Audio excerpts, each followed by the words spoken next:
Good morning everyone. अपने previous topic में मैंने एसी ग्रेविटेशन के कुछ थ्योरी पार्ट्स को आप लोग के साथ डिस्कस किया था और अब जो है जहां तक मैंने थ्योरी के पोर्शन को डिस्कस किया था उससे रिलेटेड न्यूमेरिकल्स को मैं यहाँ पे डिस्कस कर रहा हूँ। इसलिए यहाँ पे मैंने मेंशन भी किया है ये हमारा पार्ट 1 है। क्वेश्चन आप यहाँ पे देख पा रहे हो, the mass of planet Jupiter is 1.9 into 10 power 27 kg and that of the sun is 1.99 into 10 power 30 kg. The mean distance of the sun from the Jupiter is 7.8 into 10 power 11 meter, and we have to calculate the gravitational force which sun exert on Jupiter. You can take the value of G 6.67 into 10 power minus 11 Newton meter square per kg square. And from question it is given that mass of Jupiter, what is given, जो भी given है आपके पास वो आप यहाँ पे लिख दो कि mass of Jupiter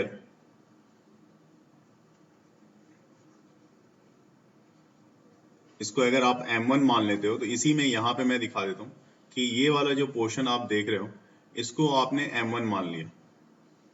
ये मास ऑफ जुपिटर है तो इसको मैंने m1 मान लिया। दूसरी तरफ मास ऑफ सन, ये जो दूसरा पार्ट है इसको मैं m2 मान लेता हूं, तो ये आपका m2 हो गया। और दोनों के बीच की डिस्टेंस जो है सन फ्रॉम जुपिटर इज 7.8, तो ये डिस्टेंस है तो इसको आप r मान सकते हो, तो ये r है। तीन चीज आपके पास गिवन है और the gravitational force exerted by the sun on Jupiter will be F equal to, formula आप अप्लाई करोगे F equal to G m1 into m2 upon में r स्क्वायर, और G की जो वैल्यू है वो 6.67 10 पावर माइनस 11 गिवन है, तो 6.67 10 रेज पावर माइनस 11 इंटू, और जो वैल्यू है ये m1 1.9 into 10 power 27 into 1.99 into 10 raised power 30 divided by 7.8 into 10 raised power 11 square of this distance। अब सारा चीज यहाँ पे मैंने अप्लाई कर दिया है। देखो कैलकुलेट कैसे किया जाए, क्योंकि पावर यहाँ पे है, ये 10 पावर 30 है, 30 प्लस में है, ठीक है, तो 30 प्लस में 27 है ये, तो 27 भी प्लस में, तो प्लस 27, और इस जगह पे आप करोगे माइनस 11, तो ये पावर का सारा मैं पहले कैलकुलेट कर रहा हूँ, माइनस 11 और 11 का स्क्वायर है यहाँ पे, दैट मीन्स 22, और ये माइनस 22 ऊपर आएगा तो माइनस 22, ठीक है। तो पावर को कैलकुलेट करने के लिए मान लो ये 30 और 27, ये तो आपका 57 हो गया, माइनस ये हो गया आपका 33, तो पावर ऑलमोस्ट यहाँ पे देखा जाए तो ये 4 और 5 माइनस 3 2 24, तो 10 पावर 24 यहाँ पे आ जाता है।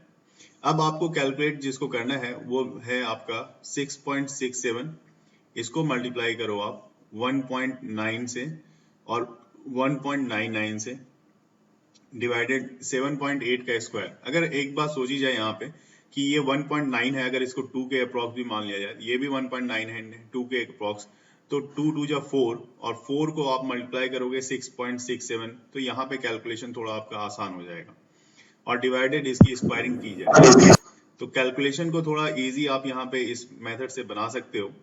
तो आपके पास जो फाइनल रिजल्ट आएगा आप क्रॉस चेक कर सकते हो, 4.15 इंटू 10 रेज पावर 23, इतने न्यूटन का ये इसका फाइनल रिजल्ट आएगा आपके पास, इसको नोट कर लो। तो इस क्वेश्चन नंबर 2 में आप देख सकते हो यहाँ पे क्या क्या गिवन है। क्वेश्चन कह रहा है जैसे assuming the orbit of earth about the sun to be circular, in fact circular तो होता नहीं, तो इसलिए यहाँ पे मेंशन भी किया हुआ है, it is actually slightly elliptical with radius 1.5 into 10 power 11 meter. Find the mass of the sun. The earth revolves around the sun is in कितने समय में रिवॉल्व कर रहा है, तो वो है 3.15 into 10 power 7 सेकेंड।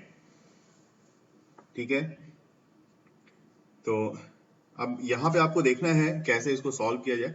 सबसे पहली बात कि जो सेंटीपीटल फोर्स रिक्वायर्ड होता है, क्योंकि सर्कुलर पाथ में अगर आपके पास कोई ऑर्बिट रिवॉल्व कर रहा है, तो मान लो कि उसकी रेडियस r होगी, जो कि r रेडियस में सेंटीपीटल फोर्स यहाँ पे अप्लाई हो रहा है, और the centripetal force needed to hold the earth in the orbit of radius r is provided by the gravitational force of attraction of the sun।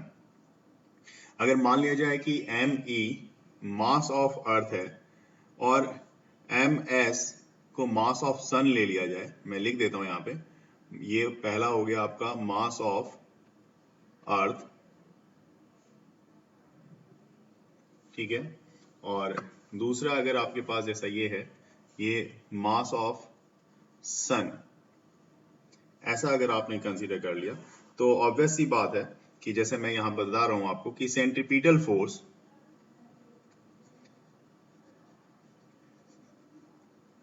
This must be equal to the gravitational force.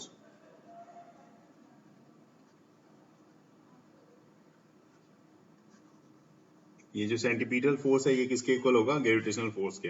तो centripetal force के लिए formula जो है, mass of earth M V square होता है, M V square by R upon R. R radius में ले रहा हूं, जिसके अराउंड जिस अर्थ जिस सन के अराउंड जो मूव कर रहा है उसके लिए रेडियस आर है, और into G mass of earth into mass of sun upon distance का स्क्वायर, दैट मीन्स आर का स्क्वायर।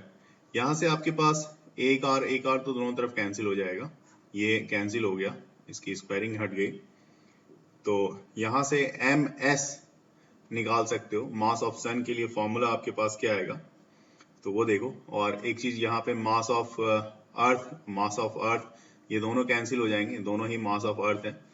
तो मास ऑफ सन के लिए जो फॉर्मूला आ रहा है आपके पास, वो आ जाएगा V square into radius upon G, ये फॉर्मूला आ जाएगा। और v क्या है, तो v is the speed of earth in its orbit around the sun.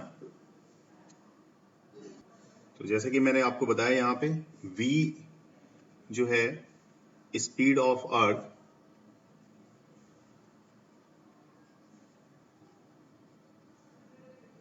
In its orbit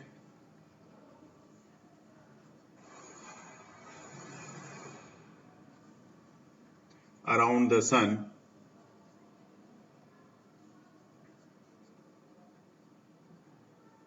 तो v इक्वल टू जो फॉर्मूला आपके लिए आ जाएगा, देखो फॉर्मूला क्या आ रहा है, v equal to distance, velocity equal to distance. Distance जो है वो पूरा का पूरा सर्कुलर पाथ के लिए देखा जा रहा है, तो ये जिस तरह से ये एक सर्कुलर पाथ है,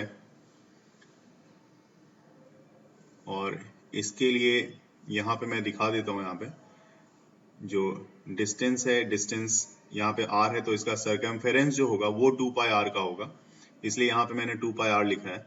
2 पाई r अपॉन टोटल टाइम इसको कवर करने में जो लग रहा है वो t है, कैपिटल T है, तो 2 पाई r की जो वैल्यू है वो दी हुई है हमारे पास। यहाँ पे मैंने देखा था 1.5 इंटू 10 पावर 11, तो 1.5 इंटू 10 पावर 11 की ये वैल्यू है,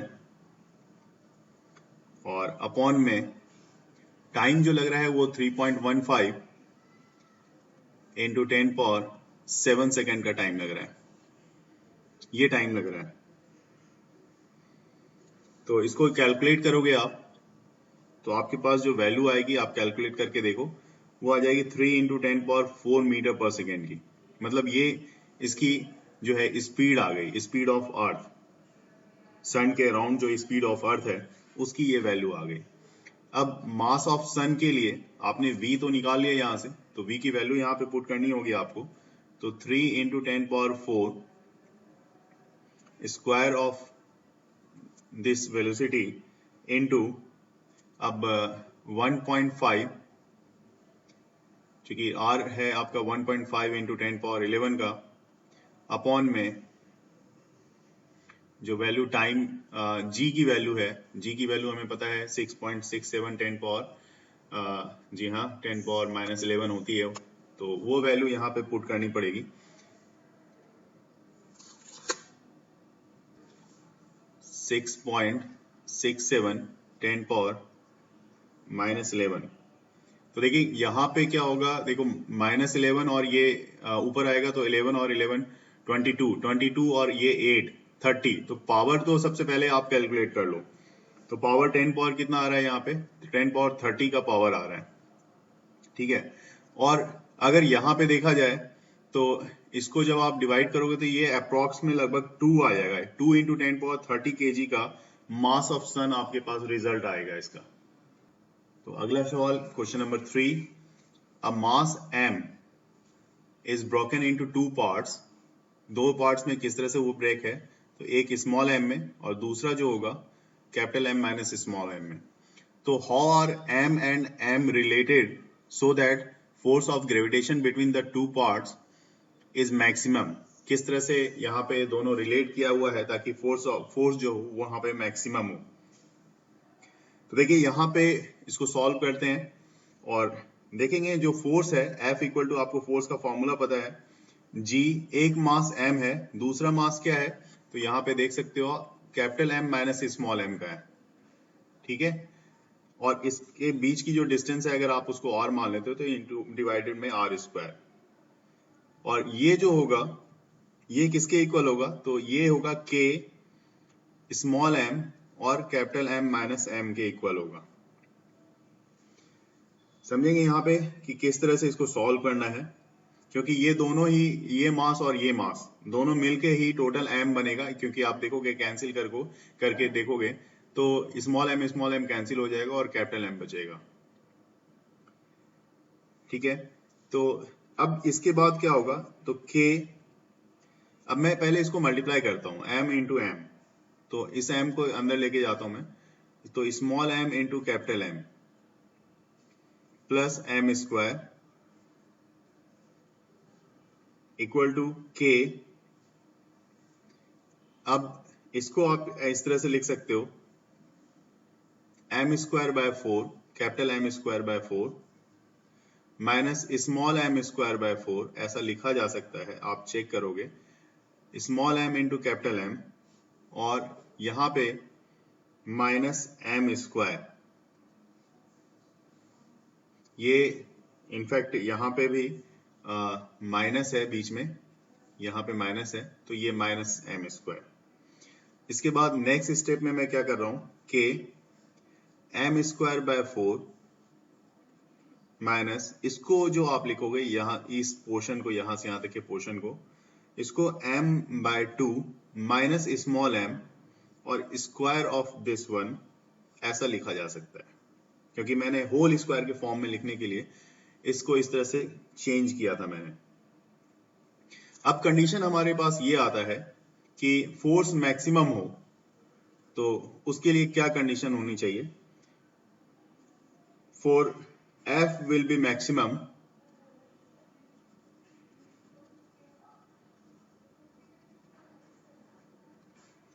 ये जो हमारा पोर्शन है m/2 माइनस स्मॉल m, इसकी जो स्क्वायरिंग होगी ये 0 के इक्वल होनी चाहिए। या आप ये कह सकते हो यहां से कि small m equal to capital M/2 होना चाहिए। ये कंडीशन है। क्वेश्चन में हमारे से ये पूछा गया था कि स्मॉल m और कैपिटल M के बीच की रिलेशन क्या होगी जिसके लिए फोर्स मैक्सिमम होगा। तो फोर्स के मैक्सिमम होने के केस में स्मॉल m कैपिटल M/2 के इक्वल होना चाहिए। नेक्स्ट क्वेश्चन, क्वेश्चन नंबर 4, यहाँ पे आप देख रहे हो। क्वेश्चन ये है, two metal spheres of same material and of equal radius are touching each other so that the force of attraction between them is proportional to r पे power 4। ये हमें प्रूफ करना है, यहाँ पे हमें शो करना है इस चीज को। तो देखेंगे कैसे इसको सॉल्व करते हैं। देखिए हर केस में जो कि अभी तक जो फॉर्मूला हमने पढ़ा है वो फॉर्मूला हमें सिर्फ ये बताता है कि F equal to G m1 m2 upon R square. अभी तक इतना सही फॉर्मूला हमने पढ़ा है। और यहां पे अगर मैं बताऊं कि if D is the density of material, D मैं ले रहा हूं, D is the density of material of sphere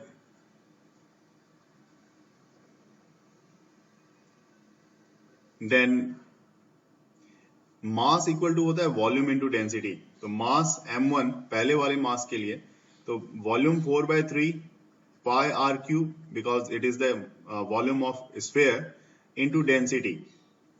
और m2 के लिए भी इसी तरह से आप निकालोगे, तो m2 इक्वल टू आ जाएगा volume into density 4/3 pi R cube, और डेंसिटी यहाँ पे अभी भी सेम है तो इनटू डी कर दिया मैंने। और रेडियस का जहां तक सवाल है तो r इक्वल टू 2r, ठीक है, क्योंकि दो बॉडी है, दो मास स्फेरिकल बॉडी है, एक ये है और दूसरी भी ये है, तो दोनों की रेडियस सेम है। यहाँ पे दूसरा जो बनाया है दोनों की रेडियस सेम है, तो यहां से यहां तक r हो, ये r, और यहां से यहां तक का r, तो दोनों की जो डिस्टेंस होगी सेंटर टू सेंटर, दोनों की डिस्टेंस 2r की होगी। और इस 2r को आपने क्या कंसीडर कर लिया, 2r इक्वल टू r, ये हमने कंसीडर कर लिया है। तो अब फोर्स वाले फॉर्मूले में इसको अप्लाई करना है। F equal to ji, m1 के लिए ये वाला केस, m2 के लिए ये वाला केस, देखते जाएंगे। अभी तक मैंने पहले भी बोला था, जितना मैंने बताया है उसी बेसिस पे मैं यहाँ पे आपको सॉल्व करके दिखा रहा हूँ। तो m1 जो आपके हो गया 4/3 pi R cube into D, और m2 जो है वो आपके पास यही आ रहा है 4/3 pi R cube into D upon में 2r का स्क्वायर। तो ये आ जाएगा आपके पास 4/9, ठीक है, 4 बाय ऊपर में ये 4 और 4/9, क्योंकि ये भी 2 2 जा 4 होगा तो एक 4 कैंसिल हो जाएगा, तो 4/9 G pi square D square r पे पावर 4। और यहां से आपके पास बिल्कुल क्लियर दिख रहा है कि फोर्स जो है, ये जो फोर्स है ये r पे पावर 4 के डायरेक्टली प्रोपोर्शनल होगा। तो force is directly proportional to the r पे पावर 4, जो हमें शो करना था। नेक्स्ट क्वेश्चन आपका क्वेश्चन नंबर 5 है, जिसमें आप देख रहे हो क्वेश्चन में दिया हुआ है अ मास m1 1 kg, weight 1/6 as much on the surface of the moon as on the earth. Calculate the m2, mass m2 of the moon. The radius of the moon is, वो given है 1.738 into 10 power 6 metre की।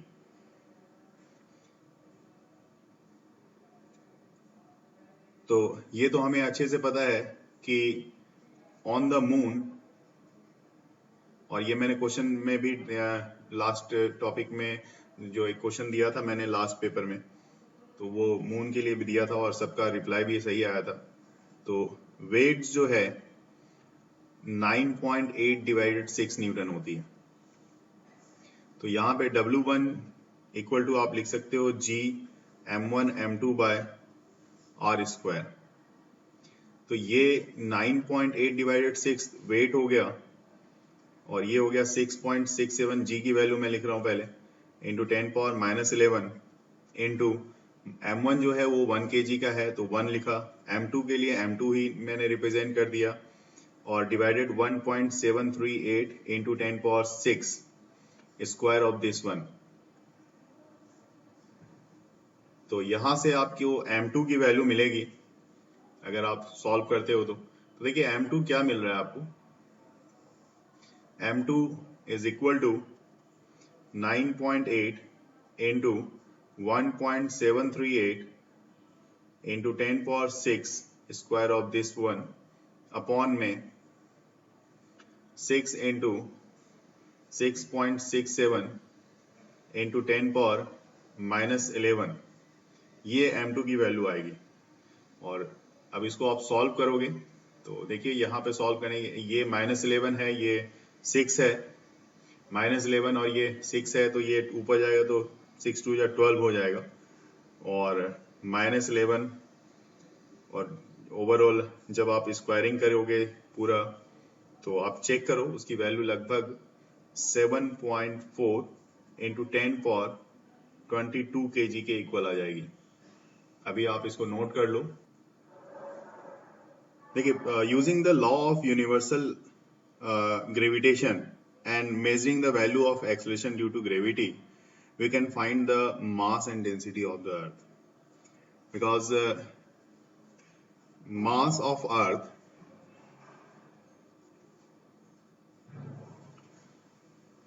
ये आपको निकालना है, mass of earth। तो acceleration due to gravity on the surface of the earth is given by small g is equal to g mass of earth upon radius of earth square of this one. So you can find the value of mass of earth from here. me is equal to g radius of earth square of this one upon g। इससे आप मास of earth की value को find out कर सकते हो, क्योंकि g की value on the surface आप लोगे तो वो 9.8 होगी। तो मैं यहाँ पे लिख भी रहा हूँ क्या क्या वैल्यू आप लोगे। g की वैल्यू आप लोगे वो 9.8 मीटर पर सेकेंड स्क्वायर ये आएगी। रेडियस ऑफ अर्थ अगर आप लेते हो तो वो 6.37 इंटू 10⁻6 मीटर की होगी। इवन कैपिटल जी की वैल्यू की बात कर लें तो ये आपको याद हो चुका होगा, 6.67 into 10⁻11 unit newton metre square पर केजी स्क्वायर। तो मास ऑफ अर्थ के मामले में अगर सारी वैल्यू रख दी जाए, जी की वैल्यू मैं रख रहा हूं पहले 9.8 इंटू 6.37 इंटू 10⁻6 स्क्वायर, इसका कर रहा हूं मैं स्क्वायरिंग, अपॉन में 6.67 इंटू 10⁻11। तो अब ये वैल्यू आपको सॉल्व करके मिलेगी 6 इंटू 10⁻24 kg की। इस वैल्यू को आप बिल्कुल अच्छे से याद कर लो, क्योंकि बहुत जगह पे इसको डायरेक्टली आपको यूज भी करना होगा। यहाँ पे तो मैं इसको वैल्यू निकाल के मैं दिखा रहा हूँ, लेकिन अब बहुत जगह पे इसको आपको डायरेक्ट यूज करना पड़ेगा। ठीक इसी तरह से दूसरा पार्ट में मैं आपको बताना चाहूंगा कि हमें डेंसिटी ऑफ अर्थ भी निकालनी होगी, कि डेंसिटी ऑफ अर्थ कैसे फाइंड किया जाए। यहाँ पे मैं लिख रहा हूं डेंसिटी ऑफ अर्थ,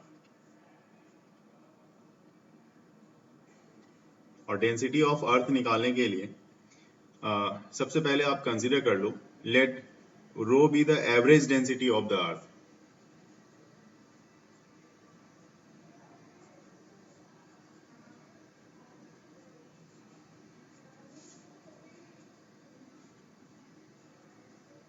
ऐसा आप कंसीडर, जैसे कि यहाँ पे मैंने लिखा है mass of earth M equal to volume into density. तो यहाँ पे आप वॉल्यूम की जगह पे जो वैल्यू है वॉल्यूम की वो आप रखो 4/3 पाई आर रेडियस ऑफ अर्थ इसका क्यूब इंटू डेंसिटी को आपने रो माना है यहाँ पे, या आप देखो आप डेंसिटी को आपने रो ले लिया है। तो ये आ जाएगा आपके पास M equal to 4/3 pi R का क्यूब इंटू रो। तो अब यहाँ पे आपको देखना होगा इससे पहले वाले इक्वेशन से और अभी के इक्वेशन से, क्योंकि ये इससे पहले जो मैंने मास ऑफ अर्थ निकाला था वो अगर आपको याद हो तो g इंटू आर ई का क्यूब, आर ई का स्क्वायर था यहाँ पे, g इंटू आर ई का स्क्वायर अपॉन में कैपिटल जी, और अभी जो है एम ई जो आपने निकाला है वो ये है। ठीक है, तो दो इक्वेशन है आपके पास, दोनों ही मास ऑफ अर्थ को रिप्रेजेंट कर रहा है, तो क्यों ना दोनों को इक्वेट कर लें।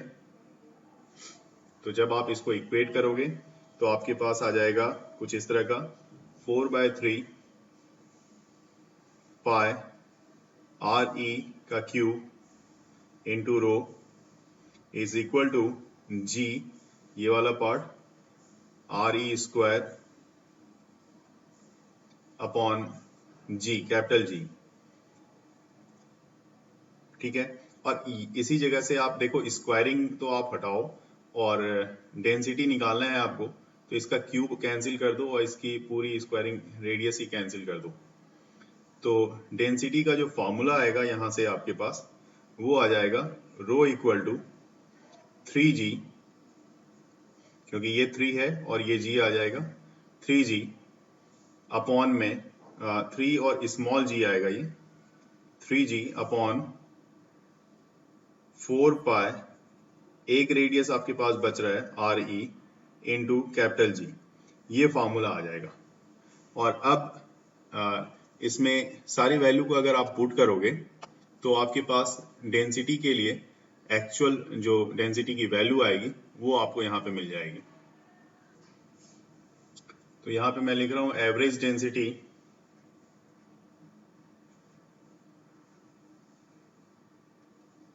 Of earth rho equal to, अब ये 3 इंटू 9.8 अपॉन में 4 pi into radius of earth की जो वैल्यू है 6.37 इंटू 10 पावर 6 इंटू जी की वैल्यू है जो है वो 6.67 इंटू 10 रेज पावर -11, ये वैल्यू आ जाएगी। और अल्टीमेटली ये आपके पास जो रिजल्ट होगा 5.5 इंटू 10 पावर 3 kg पर मीटर क्यूब। इसको सॉल्व करके आपके पास फाइनल रिजल्ट ये है। क्वेश्चन रीड कर रहा हूँ, क्वेश्चन नंबर 6 जो यहाँ पे है आपके पास, the mass m of one of the small sphere of a Cavendish balance, Cavendish balance आप इसको दोनों ही तरफ इस तरह से एक बैलेंस बनाया जाता है और दोनों में मास देके यहाँ पे हैंग करते हैं हम लोग m1 और m2। तो एक तरफ मास है 0.001 kg, the mass m of one of the large sphere, एक तरफ जो बड़ा स्फीयर है उसका मास है 0.5 kg, and the centre to centre distance between the sphere, मतलब सेंटर हमेशा डिस्टेंस सेंटर से सेंटर की ली जाती है 0.5 metre, 0.05 metre. What is the gravitational force on each sphere? तो जो मैग्नीट्यूड ऑफ ग्रेविटेशनल फोर्स का फॉर्मूला है वो अभी भी वही है, g एक स्मॉल m, एक में स्मॉल m होगा और दूसरा कैपिटल M होगा। तो जिस तरह से है उस तरह से अप्लाई कर दिया हमने फॉर्मूला और डिस्टेंस का स्क्वायर कर दिया। तो F इक्वल टू जो फॉर्मूला है, देखिए कैवेंडिश सिर्फ नाम साइंटिस्ट का यहाँ पे ऐड किया हुआ है, बाकी सब कुछ सेम ही रहेगा। 6.67 इंटू 10 पावर -11 इंटू 0.001 इंटू ये कैपिटल मास जो है जो 0.5 kg का है, अपॉन में डिस्टेंस, डिस्टेंस जो है हमारा 0.05 स्क्वायर ऑफ दिस पार्ट। तो ये अब इसको सॉल्व कर लेंगे। तो 10 पावर -11 तो है ही, तो 10 पावर -11 आप पहले लिख दो यहाँ पे, और ये जो वैल्यू आ जाएगी आपको सॉल्व करके, ये 2 0 यहाँ पे 2 0 है, इसका स्क्वायरिंग होगा तो एक और आएगा। तो ये पूरा का पूरा कैलकुलेट करके लगभग 1.33 ये वैल्यू आ जाएगा इंटू 10 पावर -11 न्यूटन, इतने की वैल्यू आपके पास ये रिजल्ट आ जाएगा magnitude of. Will be the acceleration due to gravity on the surface of the moon if the radius is 1/4 the radius of the earth and its mass is 1/80th the mass of the earth। तो अभी हमने जो discuss किया था acceleration due to gravity के लिए, जो formula था हमारे पास, वो फॉर्मूला था, इसको इस तरह से लिखा जाए, GE equal to G mass of earth upon radius of earth. ये फॉर्मूला हमने बहुत बार यूज भी किया है। अगर मैं बात कर लूं मून के लिए, तो मून के लिए भी कुछ इसी तरह का फॉर्मूला आप लिख सकते हो फॉर मून के लिए, acceleration due to gravity, G mass of moon के लिए और रेडियस ऑफ मून के लिए, इस तरह से फॉर्मूला यूज कर सकते हैं हम लोग। where m is the mass of the moon, rm is its radius, then acceleration due to gravity on the surface of the moon will be given as like this. तो ये मैं box में डाल के अगर मैं बोल भी दूं कि भाई ये अर्थ के लिए है तो तब भी आप बिलीव करोगे, और ये मून के लिए है, और ये वाला जो पार्ट है ये मून के लिए. फॉर्मूला सेम है, फॉर्मूले में कोई चेंजेस नहीं है, ये मून के लिए है. तो अब मैं यहाँ पे दोनों की रेशियो दिखा रहा हूँ आपको. देखिए रेशियो मतलब GM by GE. अगर GM by GE की बात करें हम तो देखो क्या आएगा हमारे पास, mass of moon upon mass of earth into radius of earth upon radius of moon और स्क्वायरिंग ऑफ दिस पार्ट, ये आ जाएगा हमारे पास. तो अब देखो हमारे पास क्या क्या गिवन है, ये भी चीज देखने वाली बात होगी, क्योंकि हमारे पास जो दिया हुआ है ना वो mass of moon to the mass of earth, इसकी जो रेशियो है वो क्वेश्चन में हमारे पास दी हुई है 1/80. ये क्वेश्चन में ये वाला जो दिया हुआ है 1/80 द मास ऑफ द अर्थ. और रेडियस के हिसाब से पॉइंट ऑफ व्यू से देखा जाए तो रेडियस ऑफ अर्थ और रेडियस ऑफ मून, ये इसके बारे में बताया गया है कि ये 1/4 है, तो इसको 1/4 लिख दिया हमने. अब ये आसान हो जाएगा यहाँ पे हमारे लिए, क्योंकि मैं यहाँ लिख रहा हूं GM by GE. This one is equal to 1/80 into 4/1. ठीक है, ये 4/1 हो गया, और इसका स्क्वायरिंग कर लो आप, क्योंकि रेडियस का स्क्वायरिंग है ऊपर में. तो ये आ जाएगा 16 होगा, और 16 5 जा 80, दैट मीन्स 1/5. डायरेक्ट यहाँ पे 1/5, 1/5 आ गया. इसका मतलब जो मून पे जो G की वैल्यू होगी, जो सारी चीजें दी हुई हैं उस पॉइंट ऑफ व्यू से, ये 1/5 ऑफ द अर्थ हो जाएगी.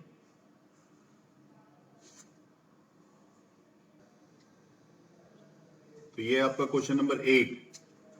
A man can jump 1.5 meter on the earth. Calculate the approximate height he might be able to jump on the planet whose density is 1/4 that of the earth and whose radius is 1/3 that of the earth. तो इसमें आपको देखना होगा, suppose a man of mass, यहां पे मैं लिख देता हूं, यहां पे देखो आप, suppose a man of mass small m leaps a height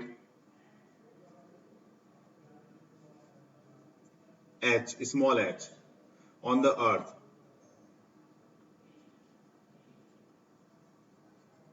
अर्थ पे h हाइट तक वो जंप कर सकता है, and height h1 on the planet, जो भी प्लेनेट दी हुई हो उस पे वो h1 हाइट तक जा सकता है. तो assuming he can give himself the same kinetic energy on the two planets.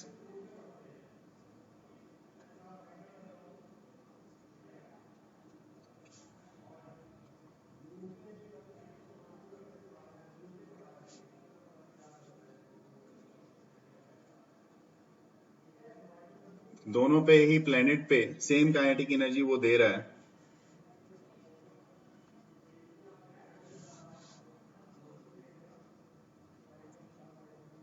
So the potential energy is the same at maximum height. Potential energy क्या होगी? सेम होगी. तो पोटेंशियल एनर्जी जो सेम होगी उसके लिए आप क्या लिखोगे? आप लिख सकते हो यहाँ पे कि mg1h1 इक्वल टू mgh, ऐसा ले लिया हमने. जहां की देखिए G1 क्या है? G1 जो है आपका G1 को मैंने क्या कंसीडर किया है और G को क्या कंसीडर किया है, ये दोनों चीज समझ लेते हैं। तो G1 जो है acceleration due to gravity on planet के लिए है,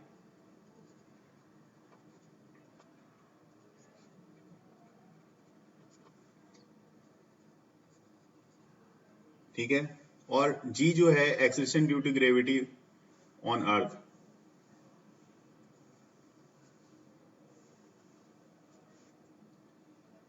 दोनों के लिए यहाँ पे अलग अलग है। तो यहाँ पे अगर आप H1 निकालोगे तो H1 इक्वल टू कितना आ जाएगा, G by G1 into H। ये हमारे पास हाइट जो H1 के प्लेनेट के लिए हाइट चाहिए होगी, वो यहाँ से इस तरह से हम लोग यहाँ पे देख सकते हैं। तो अब जो है यहाँ पे आप क्या करोगे, फॉर्मूला जो है G का, फॉर्मूला स्मॉल g के लिए, वो फॉर्मूला आपका होता है G m e by R E का स्क्वायर। इतनी बार हमने यूज किया है। तो G mass equal to volume into density होता है, तो volume 4/3 pi radius of earth square कर लो इसका इंटू डेंसिटी, है ना, अर्थ के लिए है तो डी रो ई कर दो आप अपॉन आर ई का स्क्वायर। यहाँ पे इस तरह से आप इसका स्क्वायरिंग दिखा दो, तो ये आ जाएगा आपके पास G into 4/3 pi R E into rho ई, ये आपके पास, ठीक है। उसी तरह से G1 के लिए अगर आप करोगे तो G1 के लिए भी आपके पास आएगा G 4/3 G1 equal to G into 4/3 pi, planet के लिए आप ले रहे हो तो रेडियस ऑफ प्लेनेट और डेंसिटी ऑफ प्लेनेट, इस तरह से आप दिखाओगे। तो एक आपके पास G1 के लिए वैल्यू आ गई, एक G के लिए आ गया, दोनों के लिए आ गया। अब आपको करना है G बाय G1, ध्यान देखेंगे G बाय G1 निकालना है आपको। तो ये आप अगर ऐसा करोगे तो ये आपके पास आ जाएगा। देखो बाकी चीजें यहाँ पे सेम है, क्या क्या सेम है, तो G आपका सेम है, 4/3 सेम है, पाई सेम है, यहाँ देखो G 4/3 पाई, ये सब कुछ सेम है। सेम है तो आप क्या करो, यहाँ पे आप किसको अप्लाई करोगे, आप सिर्फ G बाय G1 जब अप्लाई करोगे तो सिर्फ आपके पास बच रहा है क्या, radius of earth density of earth upon radius of planet और डेंसिटी ऑफ प्लेनेट, ये तो बच रहा है आपके पास। तो अब इस दोनों में आपके पास क्या चीजें दिखा रहा है, क्वेश्चन क्या कह रहा है, क्वेश्चन में इस दोनों के लिए क्या कहा गया था, क्वेश्चन में कहा गया था कि इसकी रेडियस की जो पार्ट है वो 3 है, R E bye R P 3 given है, और डेंसिटी के लिए ये 4 है, मतलब रो ई बाय रो पी क्या है वो 4 है, मतलब इससे डायरेक्ट ये 12 आ जाता है। तो H1 इक्वल टू आपके पास कितना आ जाएगा, 12 इंटू 1.5, ठीक है। H1 इक्वल टू कितना आ जाएगा, 12 इंटू 1.5, क्योंकि H1 इक्वल टू मैंने क्या दिखाया था अभी ऊपर में आपको, देखो यहाँ पे ठीक ऊपर में मैंने लिखा भी था H1 equal to G by G1 into H, ठीक है ना। तो यहाँ पे G बाय G1 जो है हमारे पास, G बाय G1 जो हमारे पास आया है वो वैल्यू आ गई है 3 की, तो 3 की वैल्यू हमने यहाँ पे ये 3 इंटू 4 18 मीटर, तो 12 इंटू 1.5 दिस इज 18 मीटर, मतलब ये जो है ये कितना जंप कर सकता है, जी हाँ ये जंप कर सकता है 18 मीटर पे। क्लियर है? Yes sir. और यहाँ पे यही फॉर्मूला को इस्तेमाल किया था मैंने यहाँ पे, मतलब जो इंसान अर्थ के सरफेस पे 1.5 मीटर जंप कर सकता है वो मून पे 18 मीटर, है ना। यहाँ पे मून के लिए नहीं बोल सकते क्योंकि जो प्लेनेट दी हुई है, प्लेनेट का नाम मेंशन नहीं है, जिस भी प्लेनेट की बात की जा रही है उस कंडीशन के पॉइंट ऑफ व्यू से 18 मीटर वो। क्वेश्चन नंबर 9 देखेंगे, what is the acceleration due to gravity on the surface of a planet that has radius half that of the earth and the same average density as earth. तो देखिए acceleration due to gravity on the surface of earth, इतनी बार मैंने लिखा है, अब तो ये याद हो चुका होगा, तो ये फॉर्मूला मैं फिर से बार बार लिख रहा हूं, ये आ गया। और acceleration due to gravity on the surface of the planet, तो प्लेनेट के लिए भी अभी मैंने सेम इसी टाइप से यूज किया था मैंने, मास ऑफ प्लेनेट और रेडियस ऑफ प्लेनेट के लिए। और फिर से अगर मैं यही फॉर्मूला यूज करूं तो कोई गलत नहीं होगा, तुरंत ये क्वेश्चन आराम से सॉल्व होने जा रहा है, क्योंकि मैं यूज कर रहा हूं जीपी बाय जीई। और जीपी बाय जीई अगर मैं इस दोनों को डिवाइड कर लूं, दोनों जो पार्ट हमारे पास दिए हुए हैं, तो इससे प्रीवियस वाले क्वेश्चन में भी कुछ यही किया था मैंने। तो ये हमारे पास जो आ रहा है, mass of planet to the mass of earth into radius of earth और रेडियस ऑफ प्लेनेट, दोनों की squaring. Since both bodies have the same density, their masses are directly proportional to their volume, that is proportional to the cube of their radii. So ऐसे हाल में क्या होगा, GP by GE equal to RP का cube by RE का cube into ये squaring वाला जो portion आप देख रहे हो, RE square upon RP square, क्योंकि कंडीशन मैं यहाँ पे लिखूंगा जरूर। और इसमें से क्या होगा, इसमें से आप देख सकते हो जो कैंसिल हो रहा है उसको मैं दिखा रहा हूँ पहले। देखिए स्क्वायर है, ये पूरा कैंसिल हो जाएगा, ये यहाँ पे भी स्क्वायर है, पूरा कैंसिल हो जाएगा, सिर्फ आपके पास बच रहा है RP बाय RE। और RP बाय RE ये हमारे पास 1/2 गिवन है, बोल रहा है क्वेश्चन में ही बोल रहा है कि radius half that of the अर्थ, है ना, प्लेनेट की जो रेडियस है, planets that has a radius half that of the अर्थ। तो यहाँ पे जो कंडीशन है वो भी मैं यहाँ पे लिख देता हूँ ताकि आपको ध्यान में रहे। Since both bodies have the same density,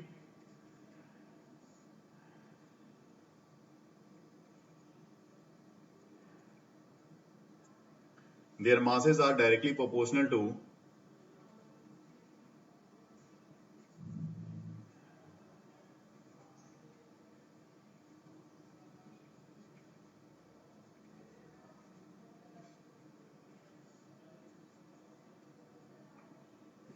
their volumes।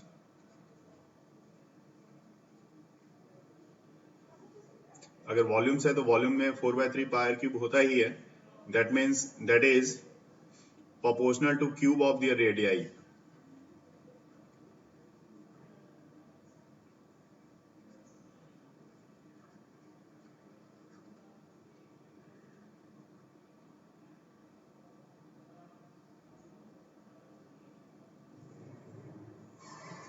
ठीक है, तो इस तरह से ये आ गया।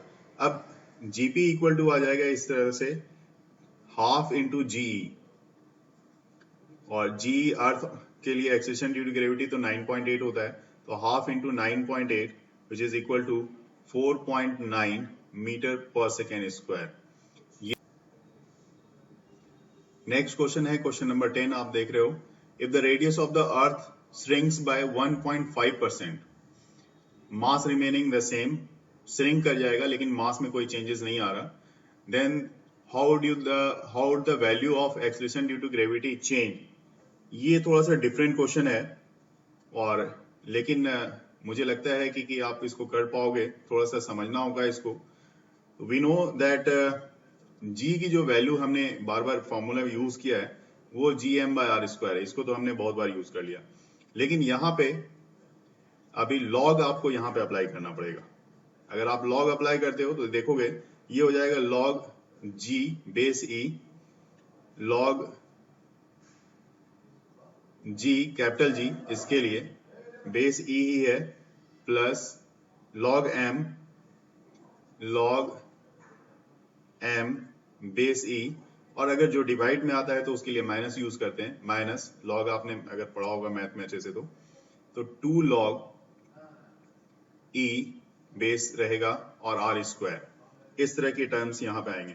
इसके बाद आपको यहाँ पे डिफरेंशिएट करना पड़ेगा इस तरह के क्वेश्चन को समझने के लिए। तो डिफरेंशिएटिंग, जब आप डिफरेंशिएट करोगे तो ये आपको मिल जाएगा dG/G इक्वल टू, इसके लिए 0 आएगा, ये टर्म्स 0 होगा, प्लस इसका भी 0 आएगा, दोनों ही कांस्टेंट हैं और कांस्टेंट के लिए हमेशा 0 आता है। तो इसके लिए जो वैल्यू आएगी वो 2dr/r।